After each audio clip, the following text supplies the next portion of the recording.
Feed your cable through your hole, come down below into the back stud, make the turn, come up to the box that is presently at 42 inches. Usually thermostats are mounted at switch height, which is around 52, but we will use the existing one for today's lab.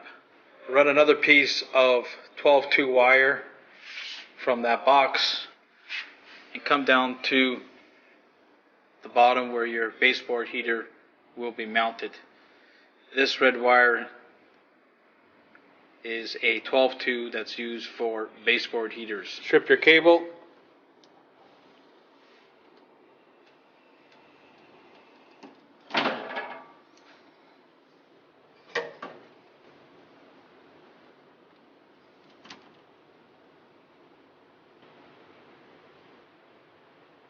Notice that your cable in this type of cable is a red and a black. There is no white because we will not be hooking up a neutral.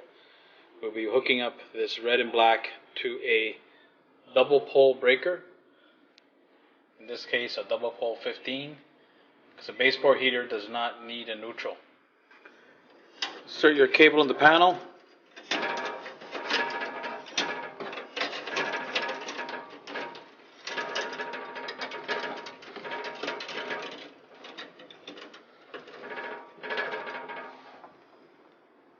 Ready to hook up to our double pole breaker. Strip the cable where the thermostat's going to go and the other one that's going to go to the baseboard, and put them into the bottom of your box. Once you got your cables in,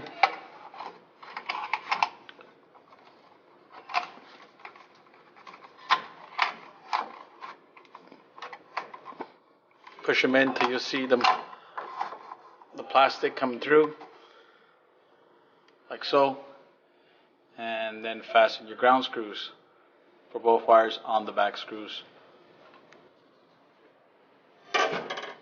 Take your ground screws, wrap them around one,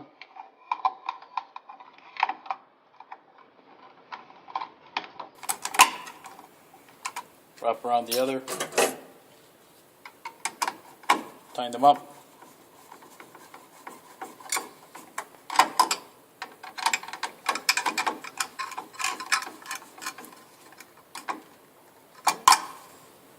Once your ground screws are tightened to the back, trim the excess off that's not needed,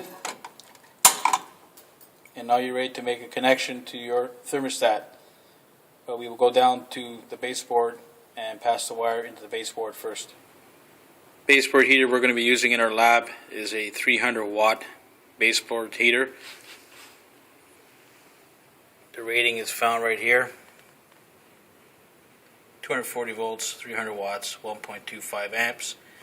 If you're putting it into apartment buildings, you might have 208 and 225 watts. To begin this lab, you're going to have to open up the panel on the right hand side. So we take the cover off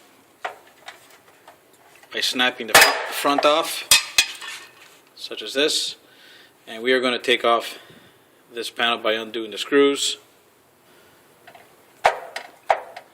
Just undo the screws a little bit, not totally completely. The panel should slide off because it has a keyhole in it, exposing the two wires. And we are going to disconnect this barrette, exposing the two ends. And we're going to strip our red wire and come in from the back of this clamping device that's built into it. Take off the barrette, loosen those wires. This is the clamp we are going to put the cable in. So you need to back off that clamp. Each baseboard is a little different. This one here, you loosen off the bracket and pull out the clamp to remove it and expose the ground wire.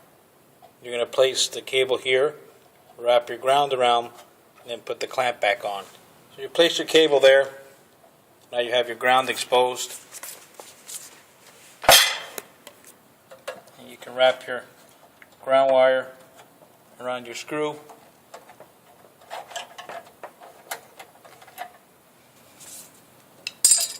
So once you've wrapped your ground wire around, a little hard to do while holding the camera obviously, make sure you tighten it. And now you can cut that extra copper off and put the bracket back on. So we're going to cut that copper off. Going to get your bracket. Notice that it goes into some slots here. You keep one on top and two on the go underneath, like so. Remember to catch the keyhole and slide it down, and that should be able to hold your clamp in place. Tighten your cable down so that it's snug but not super tight that it cuts into the cable. That looks good. If we flip that over, we'll see the cable's good and it's ready to be mounted to the wall. You've got your cable mounted to your baseboard heater. We're going to mount the baseboard heater to the wall. Remember, the rule says that we must be at least 13 millimeters from the floor, that any combustible material. We are going to treat our concrete floor as hardwood, and therefore it must be a minimum of 13 millimeters from the floor. It can be higher, but minimum must be 13 millimeters. I usually place these baseboards the height of above the baseboards that are planted on the walls. Usually that's a size of about 3.5. Sometimes it could be 6 inches depending on your custom homes. You can mount the baseboard using these holes. So you'll need to find some studs and find out where the studs are. Obviously we'll have drywall here. In this case you don't have any drywall, so you know where your studs are, and that is the reason why we placed this little piece in the corner. Put your baseboard heater tight to the wall like that, so it hangs over. That's why it's important also to run your wire on the back side of that 2x4, so that it comes off on the other side of the 2x4. In this case we came around the back side of the 2x4 because this 2x4 doesn't have any holes. In the real world you would have drilled a hole someplace to come through and then pick up your cable. Sometimes when you're doing basements you are allowed to go behind the studs if there's room, such as it is here, to go around the cable. But you can only do that for 1.8 meters, and then you have to fasten the cable, because cables must be fastened as per rule 1.8 meters with a staple of some kind or some kind of support. Okay, you're going to get your baseboard, get a couple screws, and you're going to mount the baseboards to the screws so it picks up a stud on either side if possible. As you can see, I picked up this hole on this side of the baseboard and picked up the very last hole to pick up the 2x4 that we put sideways. In the real world you would have to find two studs at 16-inch centers and fasten that wall and make sure that it's secure. I've given myself more than 13 mils. Like I said, the minimum is 13 millimeters that it must be from the floor of any combustible material. At this point, strip your red and black conductors from your cable and get ready to moret them to the other red and black that came with the baseboard. So this will go here with a moret, and that will go there with another moret. As you can see here, they've been moretted together. You're ready to push the cables back in.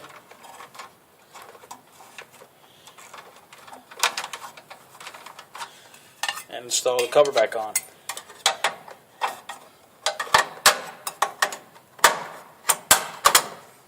Tighten the screw, and you're ready to go make your connections up at your thermostat.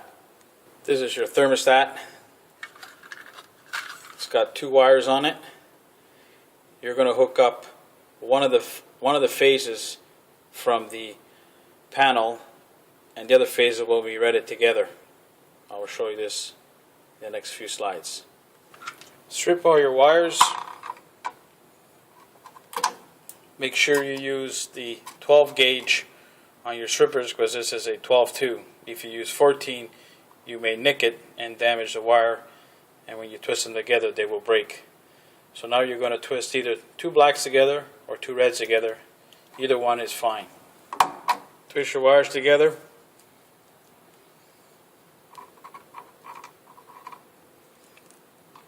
Trim them.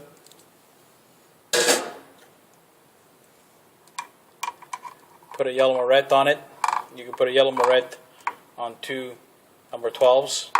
Any more than that, you have to go to the next size up. Push your cable in all the way to the back, and like so. That leaves just your black cables, which you're going to hook up to your thermostat via two barrettes. Taking my two black wires, one comes from the panel, one goes down the baseboard. We already barretted the red ones, we put them in. So basically, this thermostat acts as a switch and stops the current from flowing to the baseboard when it's turned off. When you call it for more heat, it closes the switch and allows current to flow down. The complete path is between the blacks going down through the heaters and coming back up on the red and back to the panel. So this is all done. We're ready to push this into the panel, into the box, sorry.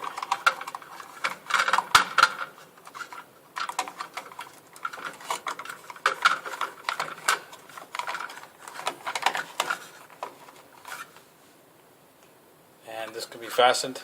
This cover comes off in the front. This cover comes off. Put to the side for now. You'll see two screws, one here, one down below. They go in the screws just like we do with plugs and switches, and it gets fastened that way. Alright. We're done here. We're going to connect the last section, which is the breaker. Okay, we're going to type in, so we're going to connect our ground wire. I formed it. Going to trim it. Put it into the ground lug.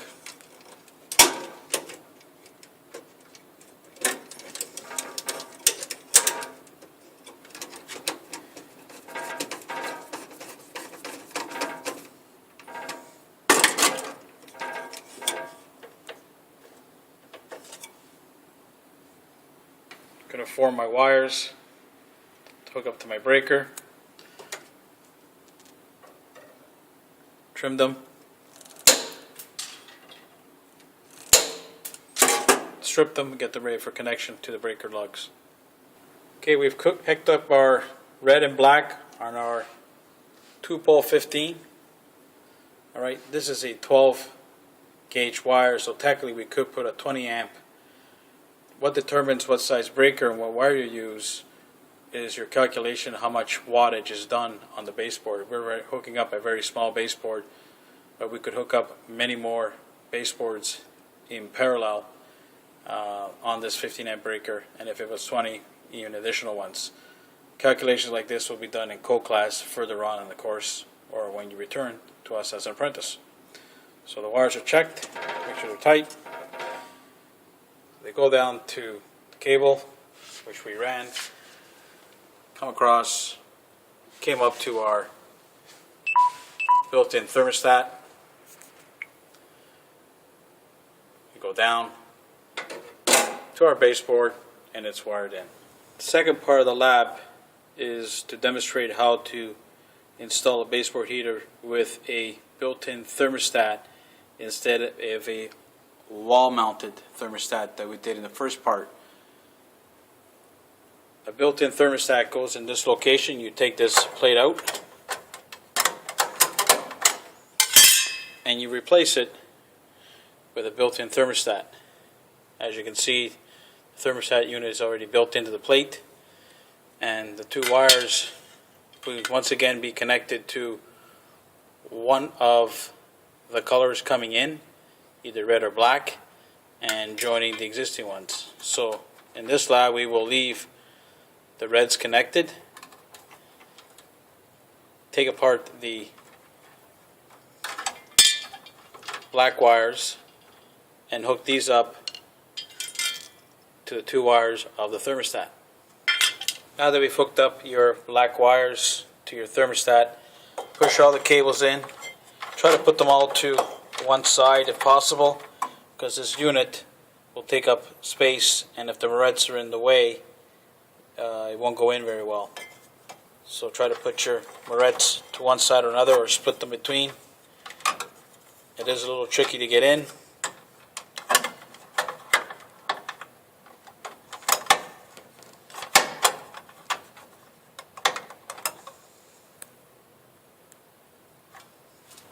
Much easier to do with two hands, obviously. So put that in, slide up, tighten your screw,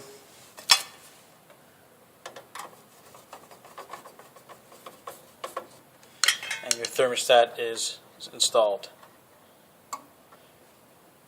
If you turn your thermostat counterclockwise, it's in the off position. As you turn it clockwise, you should hear a click. That's indicating that it will now, the switch is closed and will draw current and heat up. If you back it off, you'll hear a click again. That's the off position. That's one way of setting your temperature for a baseboard heater. Whenever you have this kind of thermostat, that means that that baseboard is controlled only by that thermostat and no other. We've hooked up your inline or built-in thermostat. Just want to point out that we would not need the wall-mounted thermostat. So the wire would come directly from the panel, would come directly to the baseboard if you use this kind of thermostat. The more common one is the one we use in the wall, where you control it from one side of the room, usually not mounted right above the baseboard, because you wouldn't get an accurate reading for room temperature, but maybe on the opposite side of the room.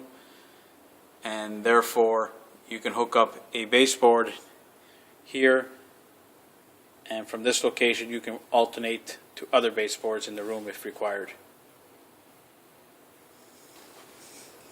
Now that your baseboard is complete, take the cover. Usually start from the bottom, line up both ends. It should just snap into place. I say should. Sometimes she doesn't cooperate. Obviously I'm off a little bit, so I need to slide it over. Now fix that, and it should go in. And that's complete. This part of the video is indicating a safety feature that comes with the baseboard heater. It's called a high limit switch. In case it overheats, this high limit switch will cut the power off and turn the heat off on the baseboard.